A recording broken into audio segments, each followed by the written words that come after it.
السلام عليكم يا احلى متتبعين، ان شاء الله تكونوا بخير وبصحه جيده.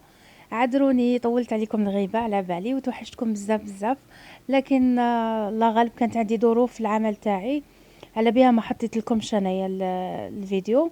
وكنت حضرته الاسبوع اللي فات، لكن ما حلفنيش نحض باش ندير لكم مونتاج ونحطه لكم في القناه. اليوم جبت لكم وصفه تقليديه محبوبه يحبوها بزاف الجزائريين، سورتو في رمضان. وصفة هذه تفكرني بماني الله يرحمها. هي لامونة بواحد العجينة هايلة، يعني تجيكم روعة، جربوها وراح تدعوا لي. بالنسبة للكريمة أنا درت فاني، تقدروا حتى تستعملوا شوكو. تبعوا فقط المقادير وطريقة التحضير، أكيد راح تنجحوا فيها. هنا بالنسبة للمقادير عندنا مقادير بسيطة. عندي هنا ملعقة كبيرة تاع خميرة فورية. عندي كوب تاع حليب يكون دافي، ماشي سخون بزاف، يعني دافئ، لو يكون تياد، ماشي يكون سخون بزاف باسكو راح يفسد مفعول الخميره. عندي نصف كوب تاع سكر. السكر حسب الذوق، اللي يحب يكون ينقص ينقص، يعني ماشي حاجه الزاميه. فوالا، هنا نكمل السكر ديالي. عندنا بشر الليمون، انا كان عندي هنايا كونجلي، يعني تقدروا تستعملوا رانا في وقته دركا، لكن انا قلت لكم كنت درتها من قبل، ما كانش عندي في البيت. درت هدايا، كان عندي انا دائما في موسم الليمون نسكرفج ونخبيه. هنا عندنا ملعقه صغيره تاع ماء الزهر، واللي هو ماشي ماء الورد. كاين بزاف اللي كانوا يسالوني يقولوا لي اذا ماء الزهر هو ماء الورد، لا، هذا لو دو فلور دورانجي. والاخر يقولوا له لو دو غوز، يعني ما علاقاش، حتى في الطعم ما عنده حتى الاخر. هنايا خليتها 10 دقائق تفاعلت كيما المخبوزات التوعية، انا هذه طريقتي. هنا درنا بيض بيضة، يعني كاين اللي يستعمل بيضة كاملة، لكن انا ننصحكم ديروا بيض بيضة، راح تجي اخف واحسن. هنا بالنسبة للفرينة نبداو نضيفو تدريجيا. انا ضفت الكوب الثاني الاول والثاني وضفت الثالث. دوك تشوفوا، تبعوا معايا وتشوفوا بيان. هنا ملعقة صغيرة تاع خميرة الحلويات، الدورة ديالها راح تكون كمحسن. تقدروا كذلك تستعملوا ملعقة صغيرة تاع خل تاني، راح تزيد تضيف لكم تاني يعني تساعد. فوالا، نضفنا الكوب الاول تاع الفرينة، نضيفوا الكوب الثاني. هي على العموم هاد العجينة رفدت لي حوالي 3 أكواب تاع فرينة. نخلطوه هنايا بالمضرب، ومن بعد غير تحسوا بلي العجينه بدات تثقل، ديروا بالملعقه ولا بيدكم يستحسن، يعني بيدكم خير. هذا الكوب الثالث. فوالا، هنايا بدات تثقل العجينه، نكون نستعمل اليد ديالي ولا اون سباتول، يعني اللي تساعدكم نتوما. فوالا، يعني هو السر ديالها كي تخلوا هذيك الحليب في الاول يخمر، راح يساعدكم اكثر، يعني هذاك التفاعل تاع الخميره راح يخلي لكم العجينه تجي خفيفه وبالخف تخمر لكم، ما تطولش. نعرفوا بلي كنا نديروا لي بغيوش دي فوا نخلوه بسوايع وما يطلعش. فوالا، لكن بهذه الطريقه راح تتفاداي هذاك ما يخمرلكش. هنا كما راكم تشوفوا نستعمل يدي يكون احسن باش نحس لا تيكستور تاع العجينه، يعني القوام تاعها كيفاش راهو. يعني هاد العجينه ما تسحقش تتدلك بزاف ولا فيها تعب، راكم شفتوها غير بالملعقه. انا بعد ما نضيف زبده، ملعقتين زبده، راح ادي لها بنه. اللي ما عندوش زبده يقدر يستعمل في الاول مع السوائل. ديروا حوالي نصف كوب تاع زيت، ولا 6 ملاعق ولا حتى 8، يعني باش يجيكم تجي شويه خفيفه العجينه. فوالا، هنا ندلكها شويه ليجيرمون، يعني باش جوست ندخل هذيك الزبده هذه برومييرمون، وتاني يعني نحاولوا كيفاش نرجعوها ملساء شويه. يعني انا في الحقيقه ما تعبتش روحي بزاف، جوست دلكتها غير شويه خفيف خفيف وعاود حطيتها تخمر. الخميره يعني كي تخمر العجينه راح تغنيك على الدلك. فوالا انا كنت هنا نسيت الملح، ما قلت لكمش عليه للاسف، يعني ما ضفتوش في الاول. راح نضيفو دركا. فوالا وضفت لها شويه حليب باش جريت هذاك الملح. فوالا وضفت لها شويه فارينه. انتوما لا كنتو ضفتوا الملح في الاول يعني يستحسن ما تضيفولهاش الفارينه. انا هذيك الكميه القليله تاع الحليب اللي درتها ضفت عليها فارينه واحده اخرى. هذه هي وجل من لا يسهو، يعني فيها نغلطو. فوالا ندلكها غير شويه كما كتشوفوا بالراحه تاع اليد، حاجه خفيفه. فوالا هنا دوك نخليها تخمر بيان. نديرو شويه زيت في لو ريسيبيون تاعنا باش العجينه كي تبدا تطلع نعرفوا بلي تنفخ وتلصق في كامل لو بول هذاك. صافي نديروا لها الزيت باش ما يلصقناش، هذا ما كان. فوالا هنا بعد ما خمرت العجينه ديالي نبدا نقطعها. انايا يعني استعملت، درت خبزه كبيره ودرت 4 خبزات صغار، خبيزات هكا دي. نتو الا حبيتو ديروا خبزات قسموها هي تخرج لكم حوالي 2 فقط. انايا لا انا الخبزه الثانيه قسمتها ل4، يعني جاتني ما شاء الله كميه لاباس بها. وصدقوني والله يعني الخفه تاعها جات بزاف بنينه بزاف،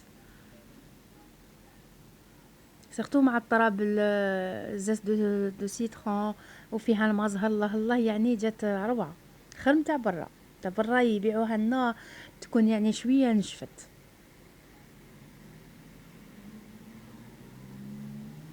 واللي يحب ما يديرش لاكريم يقدر يخليها هكاك شغل بان بريوشي، يعني عادي يقدر ياكلها حتى هكاك، يديرها غير سانوج من الفوق ولا لاجولي كيما درت انايا مع حاجه كامل الفوق وخلاص.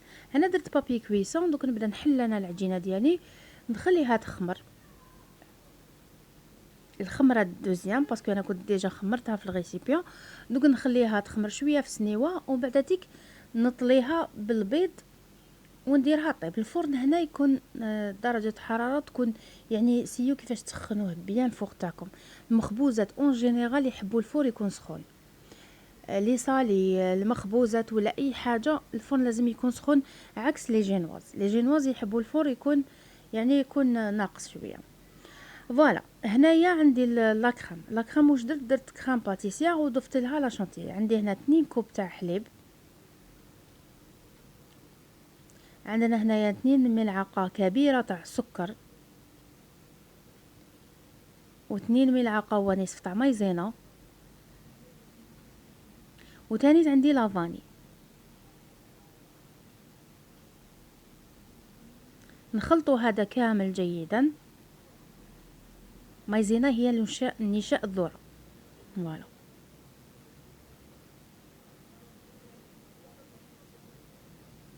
انا نخلطو مليح مليح مليح حتى تولي لنا كريمه كيما شفتوا. دركا بعد ما خمرت لي العجينه ندير شويه قهوه ولا حليب. انا كنت درت الحليب لكن نحب اللون هذا كيجي حمر، نحبها لا كولور من برا تجي يعني حمراء بيا تتحمر بيا. دوكا درت لها هذاك الصفار البيض، يعني هو من نفس البيضه اللي استعملتها انا في العجينه. يعني حبه بيض راح دير لك ما شاء الله كميه تشربي بها قهوه الله الله. فوالا دوك ندهنهم كامل وندخلهم للفرن. درجة الحرارة تكون 180 ونكونوا سخناه ديجا من قبل، يعني سخنوه افون ومن بعد تيك نقصولو نديروه 180 ونخليوه يطيب. هنا بعد ما ديك الكريمه بردت نبداو نضربوها ومن بعد نضيف لها انا نصف كوب تاع شونتيي، غبرة شونتيي. فوالا انا حوالي 3 ملاعق ولا 4 كبار. دوك نضربهم مليح بالخلاط الكهربائي حتى تعاود تطلع وتولي عندنا كريمه. فوالا هنا بعد ما كانت لامونا ديالي يعني خرجتها من الفرن، شوفوا كيفاش جات ما شاء الله روعه. حاولوا تخلوها تبرد، انا غلطت غلطه يعني ما خليتهاش بردت مليح ودرت لاكريم، يعني واش نقول لكم شغل سالت لي شويه. لكن البنه ما عندي ما نحكي لكم، نتوما خلوها في غردها. انا شويه بريسا مني بناتي داروا لي لا بريسيون صافي طيبتها من فوريتها من، سي بور سا لي صرات لي هذيك الديقه. لكن شوفوا لاباط سوبر، ما عندي ما نقول. ما من الداخل ما شاء الله جات متقبه، جات قطنيه، يعني ما عندي ما نقول. شوفوا ديجا كاني نرفد فيها، راهي سوبر خفيفه ماشي غير خفيفه. ما تنساونيش هكا بارطاجيو لي فيديو هكا، خلوا الناس تستفاد، خلي الناس اللي ما تعرفش تتعلم. يعني كما يقولوا نحبوا نلحقوا المعلومه الكامل للناس ان شاء الله. واي واحد حب يتعلم يعني هذه هي رسالتنا في هاد القنوات. فوالا دركاتيك ندير لاكريم ديالي. انا استعملت اون بوش هادو، حبيتو تستعملوا هادي، تحبوا تستعملوا السامبل، تحبوا تخلوا لا بوش برك وحدها هكاك، يعني كيما تحبوا بالملعقه، يعني كل واحد وطريقته. لكن هكا تجي شابه خير باش في لي بوردور تبان لكم لا فورم تاع هذاك الاخر. فوالا هنايا بعد ما كملت درت الكريمه، دوك ندير لا جولي برك من الفوق.